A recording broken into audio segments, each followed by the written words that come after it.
December 7th, 1941, Pearl Harbor. The morning sun had barely crested over the Pacific horizon when the sky filled with the low, metallic growl of aircraft engines. The air was heavy with salt and fuel. Palm trees swayed gently, unaware of what was about to come. On the deck of the USS Arizona, sailors looked up, squinting into the glare, expecting friendly aircraft from the mainland. Then, the first bombs fell. Explosions rolled across the harbor like thunder tearing through heaven itself. Oil ignited, water turned to fire, and the once peaceful Sunday morning transformed into an inferno of black smoke and twisted steel. Within minutes, America's pride, its Pacific Fleet, lay crippled. Across the ocean, thousands of miles away in Tokyo's naval headquarters, a group of Japanese officers watched reports come in with restrained satisfaction. Maps of the Pacific stretched across their tables, red pins marking every planned conquest: the Philippines, Singapore, the Dutch East Indies. The rising sun seemed unstoppable. One senior officer, sipping green tea, smiled faintly at the numbers. Japan had fewer factories, fewer raw materials, but in his mind, the Americans were soft, lazy, a people of consumers, not warriors. He glanced at a photograph clipped to a file, an image of Detroit's automobile assembly lines. Rows of cars, polished and waiting for buyers. Machines for leisure, he thought, not for war. He turned to his aides and said nothing, but the look in his eyes was clear. They can never build fast enough. Outside, the winter wind carried the faint clang of hammers from Tokyo's shipyards, a proud but limited sound. To the officers of Imperial Japan, this was proof of order, discipline, and industrial might. But far across the ocean, on the frozen banks of the Mississippi, on the dry plains of Kansas, and inside the vast, humming caverns of American factories, a different kind of sound was about to rise, a deep, unending roar of engines, pistons, and dreams. That sound would soon echo louder than any empire's. Anthem. Historical context. In the years leading up to that fateful morning at Pearl Harbor, the world had already been reshaped by machines. Europe's skies were dark with the shadows of Messerschmitts and Spitfires. In Asia, the Japanese Empire moved relentlessly across China, turning cities like Nanjing and Shanghai into smoldering ruins. Everywhere, steel, oil, and willpower determined who would rule the next century. But when Japan looked toward the United States, its leaders saw what they believed to be a sleeping giant. America, to them, was a land of jazz and indulgence, a nation more familiar with supermarkets than battlefields.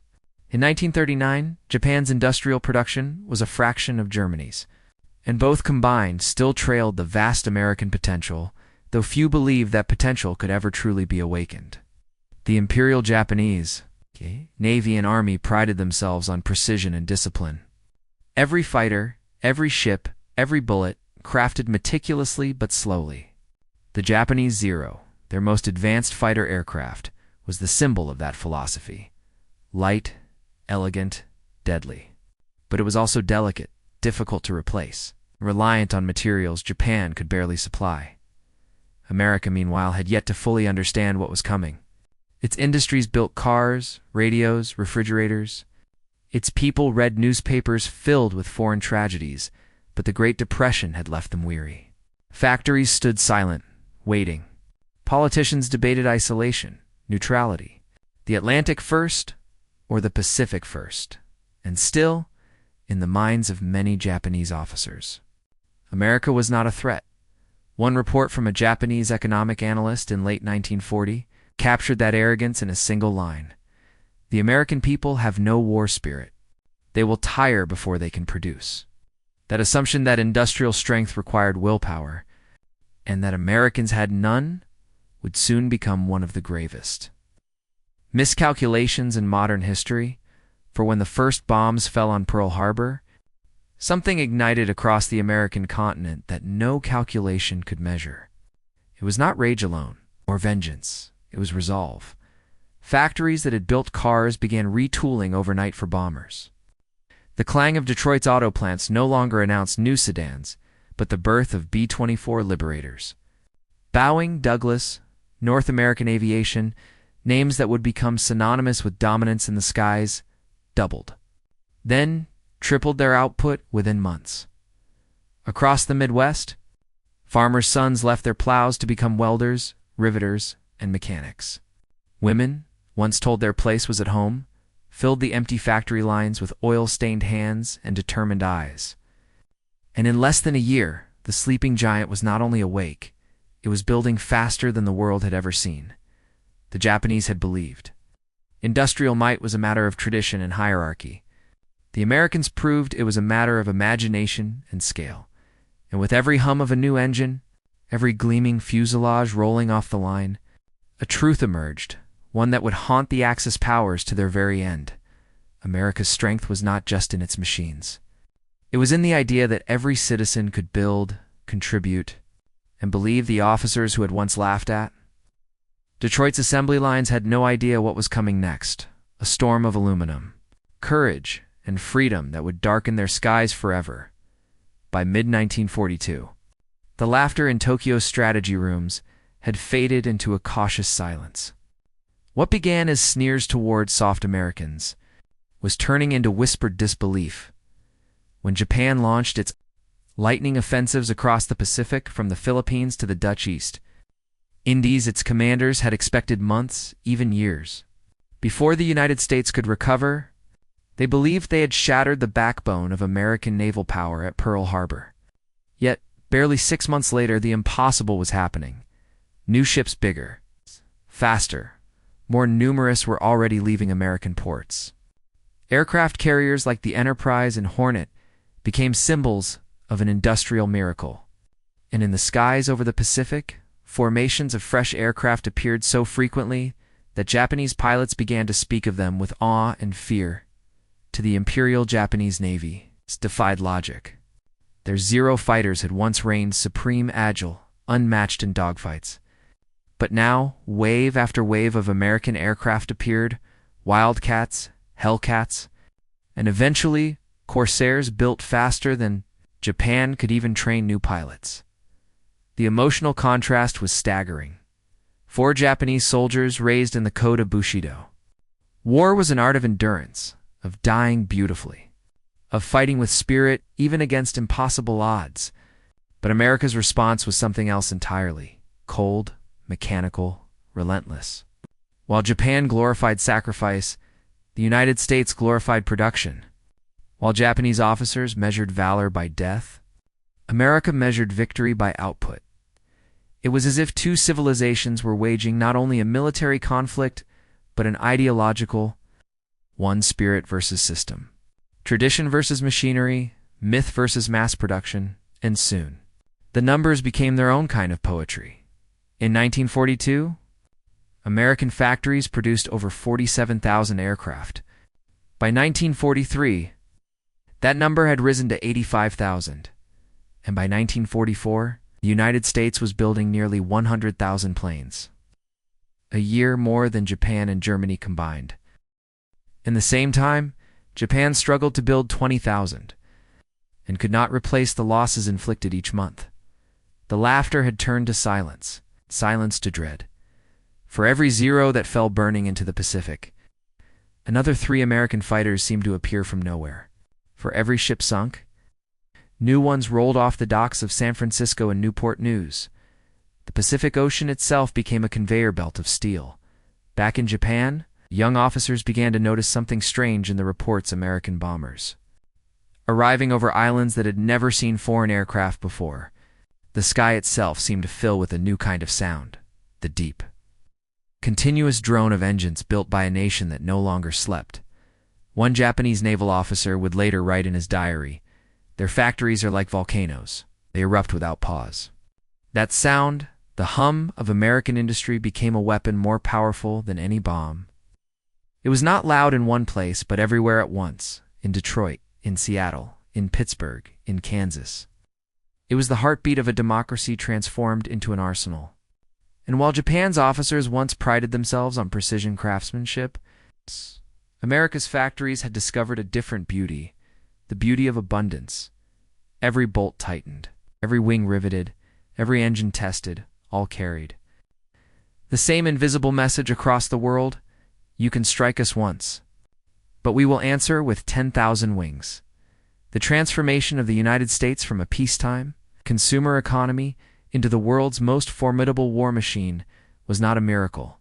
It was a masterclass in organization, leadership, and sheer industrial will. When President Franklin D. Roosevelt delivered his now famous Arsenal of Democracy speech in December 1940, few realized how literally that phrase would come to define the American identity during the war. He had promised that the United States would outbuild tyranny, that its factories, not just its armies, would decide the fate of nations. And within 2 years, that promise became reality. The statistics alone defied belief. Between 1941 and 1945, American industry produced over 300,000 aircraft, 88,000 tanks, 71,000 ships, and 2.4 million trucks. To put that into perspective, the entire Axis combined, Japan, Germany, and Italy, could not match even half that volume. Detroit, once the capital of car manufacturing, became the beating heart of America's war effort. Ford's Willow Run plant, for example, was the largest factory in the world, a mile-long complex built solely to produce the B-2 for Liberator bomber. Henry Ford's engineers claimed they could turn cornfields into bombers, and they proved it.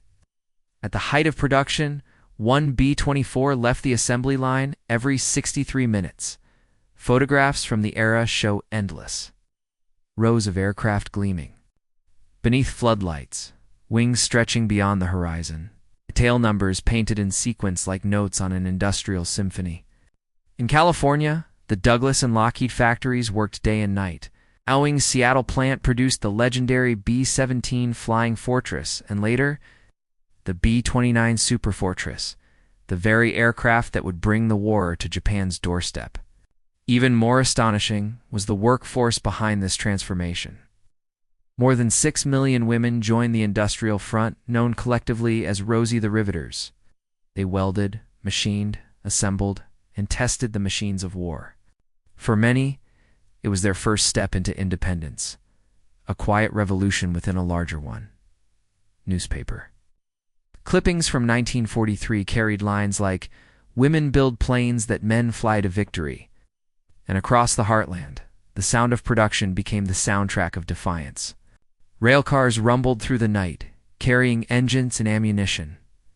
Foundries glowed red with molten steel. Children collected scrap metal for recycling drives. Farmers donated rubber and grease to the war effort. Meanwhile, Japan was facing an industrial crisis it could not conceal. The nation lacked oil, iron, and even aluminum. Allied blockades strangled imports. Its factories, designed for precision craftsmanship, could not scale to mass production. Every Zero fighter that rolled out of a hangar required hours of delicate handwork, while in America, assembly lines built aircraft like clockwork. Admiral Isoroku Yamamoto, the very architect of the Pearl Harbor attack, had foreseen this long before his nation's triumph.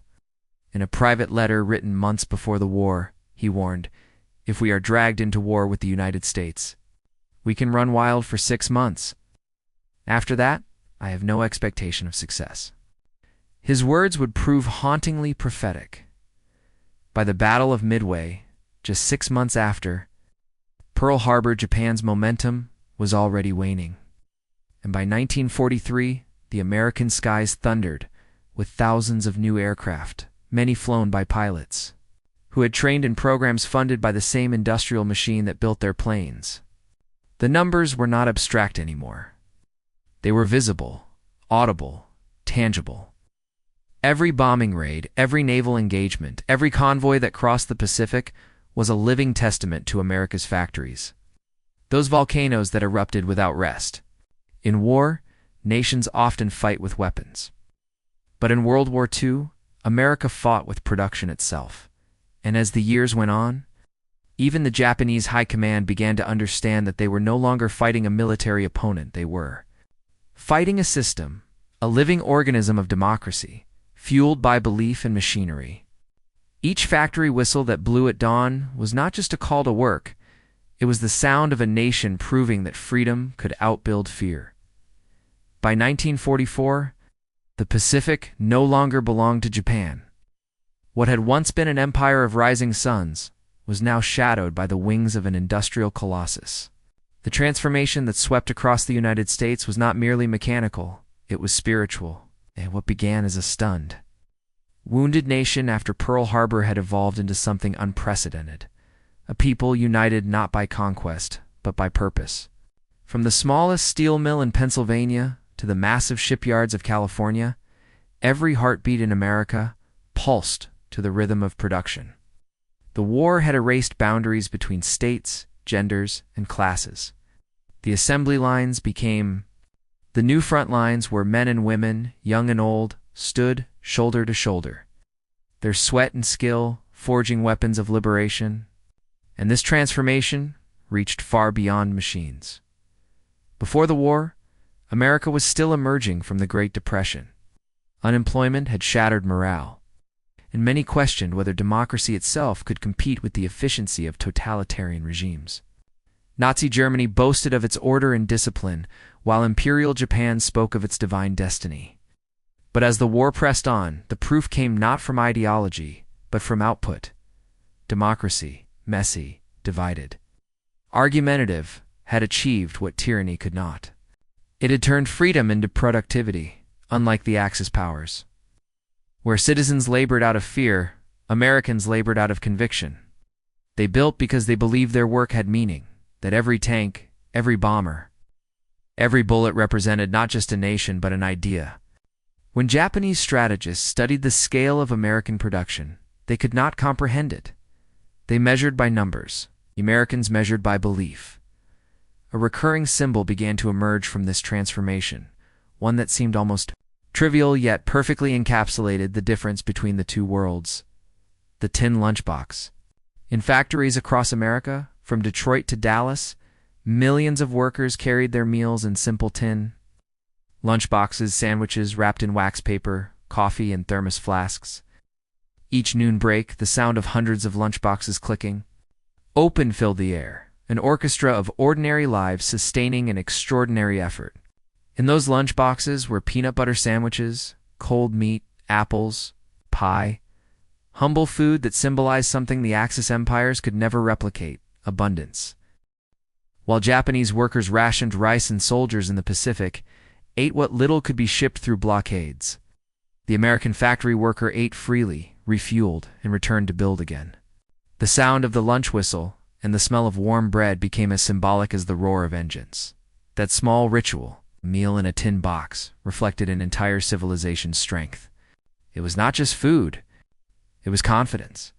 It was democracy in motion, a reminder that prosperity and freedom were not opposites of sacrifice, but their reward. By late 1944, American production had reached an almost mythic scale. The skies over Japan were no longer a distant threat, but a daily reality. The B-29 Superfortress, a creation of unthinkable size and power, could fly from islands thousands of miles away and return. Factories that once made bicycles now built bomber fuselages. Toy manufacturers crafted gun sights. Typewriter companies produced machine guns. The boundaries between civilian and soldier dissolved in the furnace of purpose. The transformation was complete. America was no longer a consumer nation. It was a crusader nation. And for Japan, the realization came too late. The same officers who had laughed at America's supposed laziness now stared at reports that made no sense, production numbers that grew, even as bombs fell on Detroit and shipyards along the coasts. It was as if America had found strength in chaos itself. A captured Japanese officer later admitted during interrogation, "We never understood how you could produce so much. You have no emperor, no compulsion. You just build." That statement, uttered in defeat, carried the weight of revelation. For the Japanese Empire, power was obedience. For America, power was belief. And belief, once awakened, was unstoppable. Symbolism, as 1945 dawned. The Pacific was no longer a realm of Japanese triumph, but one of retreat and ruin. The once invincible fleet was shattered, its air wings spent. its empire shrinking island by island beneath the thunder of American industry. And yet, amid all the numbers and victories, one sound continued to define the war from the American side, the same sound that had first risen from the EMSA factories in 1942, the steady clang of the lunch bell. That bell, echoing across the miles of steel and sweat, came to represent far more than a pause for food. It was the heartbeat of democracy, the rhythm of a free people who labored not because they were ordered to, but because they chose to. Every ring of that bell announced that liberty was still alive, working and creating in the shipyards of San Francisco. The lunch bell rang over women in coveralls, wiping soot from their faces as they shared sandwiches and laughter. In the engine plants of Michigan, it rang above the thunder of machinery as men leaned against warm bombers, their tin boxes resting beside wrenches and rivets. And in the foundries of Pittsburgh, it rang above furnaces that glowed like the horizon of a new dawn. To outsiders, it was just a sound, ordinary, repetitive, even mundane. But to those who listened carefully, it symbolized something profound. It was the sound of a civilization at work, sustained not by fear, but by fulfillment. It was freedom distilled into rhythm. On the other side of the world in Tokyo, there was silence. The once confident officers who had mocked American industry now studied aerial reconnaissance. Photographs of smoking shipyards and ruined arsenals, they heard no bells. Only the distant drone of B-29's overhead aircraft. So vast and numerous they seemed to fill the very air. One Japanese engineer, watching the contrails streak the sky, whispered to a colleague, "They manufacture clouds, those white trails endless." Multiplied were the new symbol of America's abundance. Each contrail was a signature of the nation's will, drawn across the heavens for all to see. And beneath those contrails, somewhere in a Midwestern town, a factory whistle blew and a bell rang for lunch. The workers sat together, unremarkable, unarmed, and yet more powerful than any emperor's army. Their strength lay not in conquest but in creation. Their empire had no borders, only ideas. Every bite of bread, every clang of metal, every hum of an engine carried the same silent defiance: we build. Therefore we are free by the spring of 1945. When Japan's cities burned and its fleet sank, that sound, the ringing bell of democracy, had echoed across oceans. It was the same sound that would guide the world's reconstruction, long after the smoke cleared, for the war had proven something no statistic could measure: that freedom, when forged in unity, can outproduce tyranny. That the spirit of ordinary people, armed with tools and conviction, can overwhelm even the most disciplined empire. And when the final bells rang, signaling the end of the shift, they also marked the end of an age, the age of doubt in democracy's power. From that day on, the clang of a lunch bell and the whisper of a contrail became eternal symbols of work, of hope, of a truth the Axis had never understood, that abundance is not weakness. It is the triumph of a free people's will. When the war finally ended in August 1945, silence returned to the skies, but it was a different kind of silence. Not the silence of defeat or exhaustion, but of awe. The world had witnessed something it could scarcely comprehend, a democracy that had forged an arsenal vast, enough to reshape history. The cities that once trembled under the weight of fear now pulsed with new life. The same factories that had built bombers began turning out tractors and cars again. The same hands that riveted wings for war now built homes for peace. The clang of the lunch bell still echoed, not as a call to arms, but as a reminder of what collective strength could achieve when driven by belief rather than command. In Japan, the officers who had laughed at America's softness found themselves walking among ruins, reminders of an empire that had bet everything on spirit and underestimated the spirit of freedom. For they had seen that America's power did not lie in cruelty or domination, but in its capacity to create faster than destruction could erase. And perhaps the most striking transformation of all was what followed: how the conqueror became the builder. Within years, American industry that had once supplied warplanes to destroy Japan now supplied machinery, medicine, and food to rebuild it. The same nation that had leveled cities now raised them again, not out of guilt, but out of principle. That was the deeper victory. The victory not of steel, but of spirit. Not of empire, but of empathy. As the post-war years unfolded, the world's skyline filled with aircraft again, but now they carried passengers, not bombs.